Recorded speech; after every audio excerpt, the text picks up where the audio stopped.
This is the Entrepreneur's Guide to Time Management.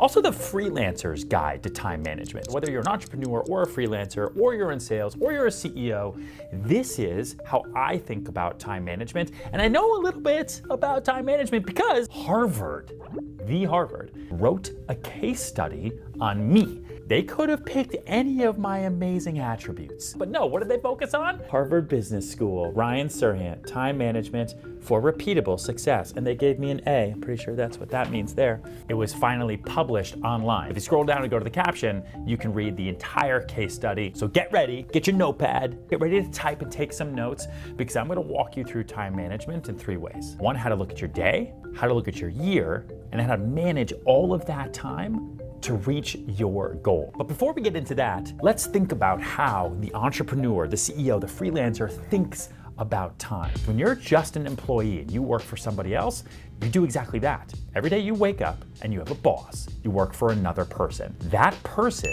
dictates what you do with your time. When you work for yourself, every day you wake up and you work for time. Time is then not only your greatest asset, it's your currency. Time is not something you own. Time is something that you trade, that you buy, that you invest into, that gives you a return. I look at every day as a new bank of time. And then I start to diversify.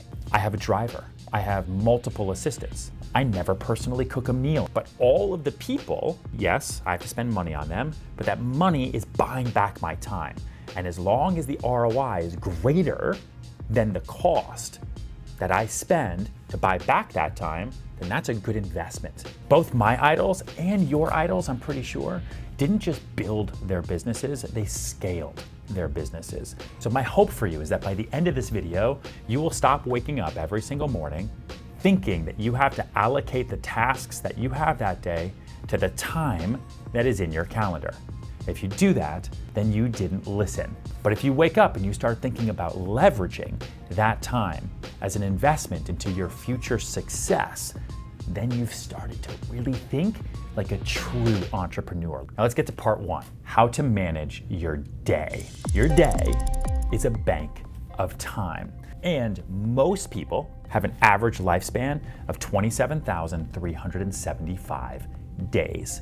Now that sounds like a lot, but then it's like, maybe that's not that much. But then how do I think about managing 27,375 days? You can't do it. So then break it down. Each day consists of 1,440 minutes. Now for 440 minutes of the day, you're sleeping, you're eating, you're kissing the baby, doing whatever you do, which leaves you with about 1,000 minutes to be productive. Caveat here, not everybody has the same life. You might only have 500 minutes to be productive because you've got to carry on with 3 survival jobs. I get that. You might have 1,200 minutes to be productive because you're single, you're 16, you have no responsibilities other than to yourself. Lucky you. Slow down though, don't die. But the average is about 1,000 minutes a day. That's your bank of time. Those 1,000 minutes are $1,000. Now the first thing that I think about when I equate time to money is I don't want to waste it.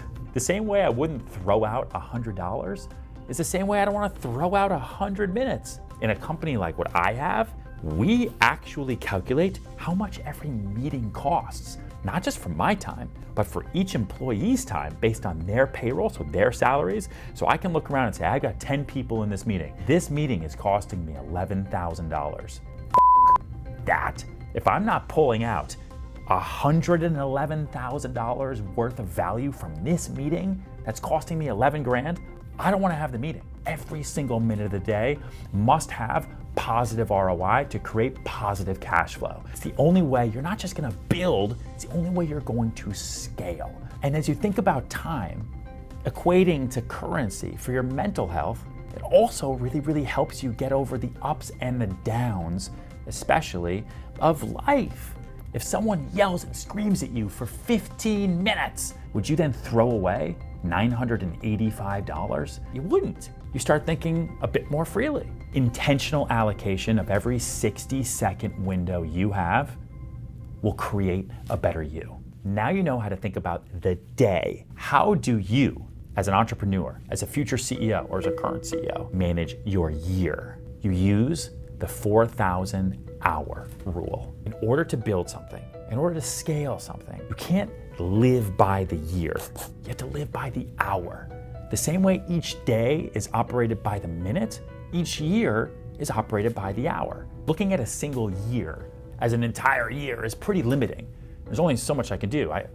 I'm not in January right now. I'm in the time I am in right now. But if I look at each year as 4,000 hours to make a difference, 4,000 hours that I can break down and associate to my goals, then I can actually control it. One of the toughest parts about being a real CEO, about being an entrepreneur, about being a freelancer, even though you feel like you have all the control because you only work for yourself, you actually don't have that much control. You don't control your customer. Oftentimes you don't even control your product. You definitely don't control the market. You don't control anything. What you can have control of is how you use your time. And no one else can tell you how to do that when you work for yourself, which is amazing. So you don't work in the year, you work in those 4,000 hours. Now this video is not about doing weird math and just like operating and then going to dinner and saying, oh, I only have 66 minutes broken down amongst the hours and John Nash from A Beautiful Mind. No, don't freak out.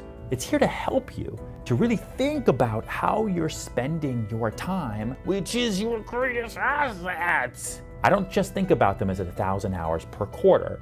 I think about them as I connect them to my annual goals. I have 3 main businesses, and I want to get the brokerage to a certain amount of new markets and a certain amount of gross revenue and sales for this year. I then have our sales training program.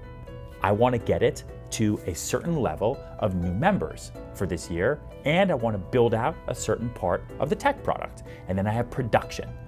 I want to make sure that we produce a certain amount of content, generate a certain amount of new followers and subscribers, and a handful of other things. The way I look at those 4,000 hours at the beginning of the year is I allocate a certain amount of hours to each goal based on, yes, educated guess, and then 2, how I think I'm going to be able to divide that time based on how I can leverage myself and the people that work with me to best achieve success for those goals.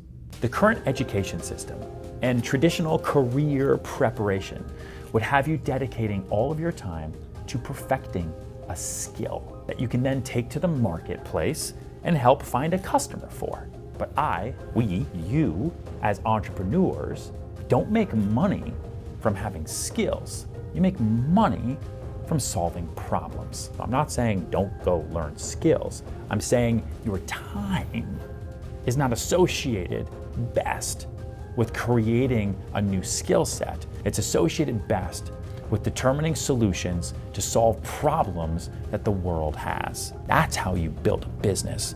I know you want to start a business, but should you be? Should you start a business? You can answer that question based on the solution that you have for the problem you want to go solve. That was a big thing for me. I had to sit there and actually think, okay, I know I want to start my own real estate brokerage. I know I want to start my own sales training program. I know I want to start my own production company. I want to do it all at the same time. But should I? Will people respond? Is there product market fit? Blah, blah, blah, blah, blue. And I figured out the yes to each business problem that I was going to solve. That way I could easily dictate how I was going to spend those 4,000 hours so I could leverage my 1,000 minutes. Spend your time identifying problems and gaps in your chosen market, and then buy back your time with a team who has a specialized set of skills to help solve those problems. That's your company. That's your business. That is your only goal as an entrepreneur. This is a hard mindset to adapt, especially if you've been surrounded and inundated by the skill-providing, component labor, traditional way of work.